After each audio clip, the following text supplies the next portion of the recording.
Let me see what your best move is.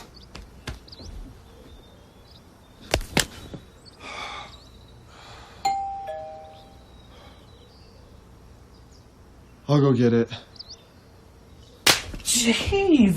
HBO Succession is a smart show that is packed with dumb people. When I say dumb, I'm really talking about the four siblings, who are narcissistic, manipulative, and sometimes downright evil. All of that being said, though, I did not want this show to end. And I think that is really the draw of the series as a whole. Although these characters are unlikable and impossible to root for, the viewer will still be enthralled in every penthouse, boardroom, and yacht conversation.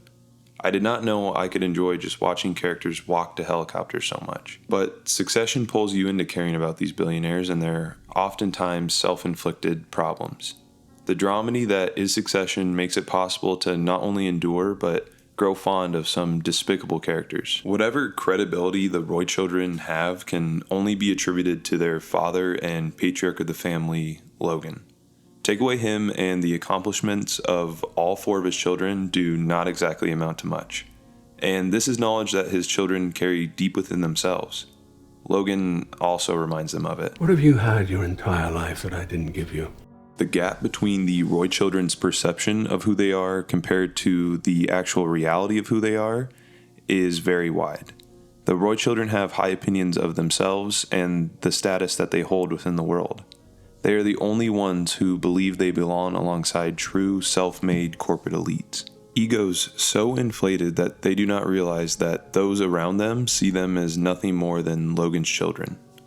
And all four children are in a constant bidding war for their father's attention, and have been, as shown in the show's opening sequence, their entire lives. It is not this pursuit alone that makes the characters dumb, but rather the lack of acknowledging it. Trust them, you Nate, have a your relationship. wife's you wanna be father-in-law is loyal. your dad.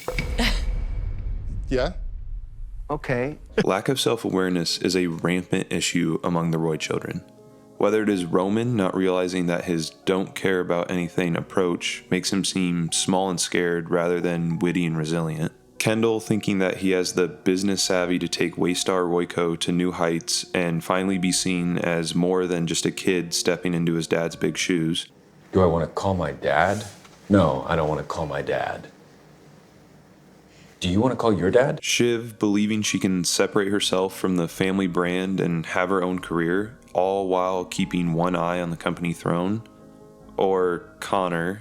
I could just do with the assistance of the family firm on my ambitions to become president. It is obvious to the other characters within Succession that the Roy children are not their father, which is fine. Their father is a one-of-a-kind, ruthless business titan.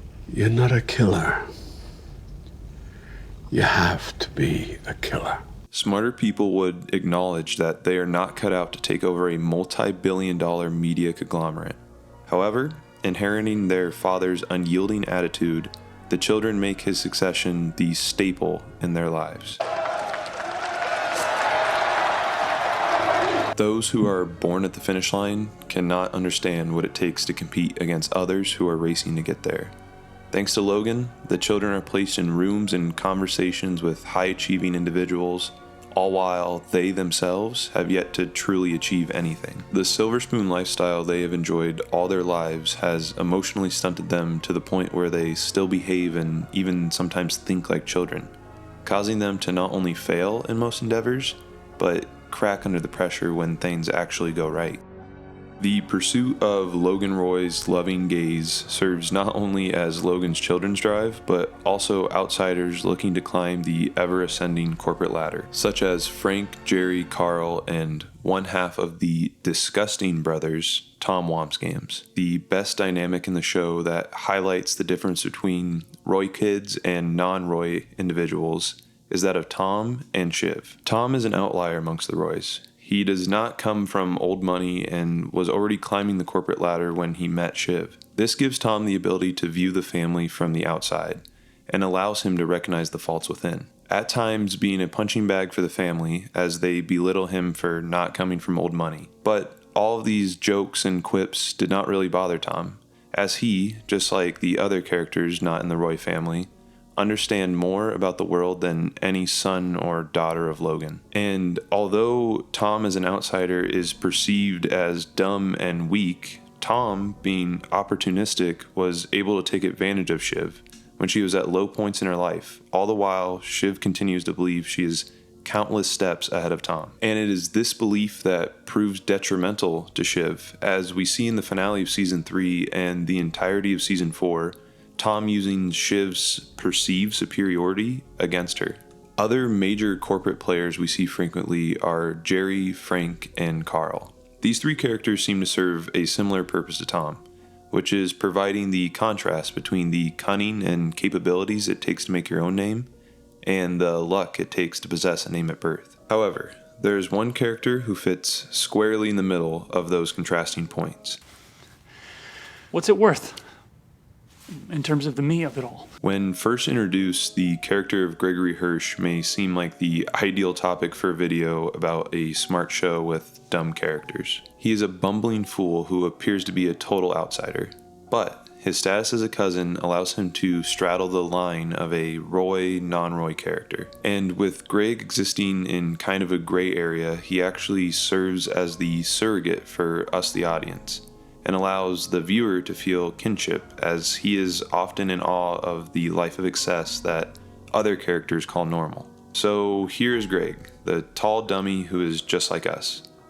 Except his Roy side is present enough to make him extremely dangerous. Greg's lack of buzzword corporate talk, coupled with his lack of being a direct Roy sibling, disarms others from seeing him as a threat. The disarming of others allows Greg to carry on without much attention and make very timely moves. Although he is still very much a fool, we see him lean into his Roy side more and more as the seasons go by, all the way to Season 4 where Greg is aligned with the right people and even suing charitable organizations. The blossoming of Greg's Roy tendencies are thanks in large to a series-long bromance / abusive relationship with Tom. What am I going to do with a soul anyways? All four of the Roy children engage in self-sabotage, but when the lack of self-awareness is coupled with self-destructive behaviors, you have the perfect recipe for Kendall Roy. Who killed Hannibal? The show's writers, coupled with the actor who portrays Kendall Roy, Jeremy Strong, do a fantastic job at making the character and story of Kendall a roller coaster. By far the most cringe-inducing character at times, also delivering the most heart-wrenching portrayals of human emotion, make Kendall Roy truly captivating. We watch as time and time again, Kendall makes a move and gains momentum, all before buckling under the pressure and divulging back into his usual self-destructive habits. Although he makes what seem to be solid plays to outmaneuver his father, he lacks the know-how, connections, and actual ruthlessness that his father possesses to ever truly capitalize. Kendall's lack of execution not only leaves himself exhausted, but us, the audience, exhausted, as we watch him go from the highest of highs to the lowest of lows time and time again. He goes from succeeding his father and becoming the new CEO to being escorted out after a failed vote of no confidence. From executing a bear hug with Sandy and Stewie to becoming his father's puppet after the incident at Shiv's wedding. Because my dad told me to. Being a white knight ushering in a new age at Waystar Royco to failing to capitalize and watching his father win again. All of these instances further drive home the narrative that self-sabotage and lack of self-awareness are the crumbling foundations that the Roy children stand on whenever they attempt to venture out on their own. The lack of consequences and the minimizing of even federal investigations to mere fines aids in the Roy children's inflated self-worth. Viewing people as numbers and relationships as transactional warps the worldview of these elite members of society. And the series Succession is the warped reality that they live in. And the Roy children are the dumb people in this amazing show. I'm the eldest boy! L to the OG. Dude be the OG. A-N he playing.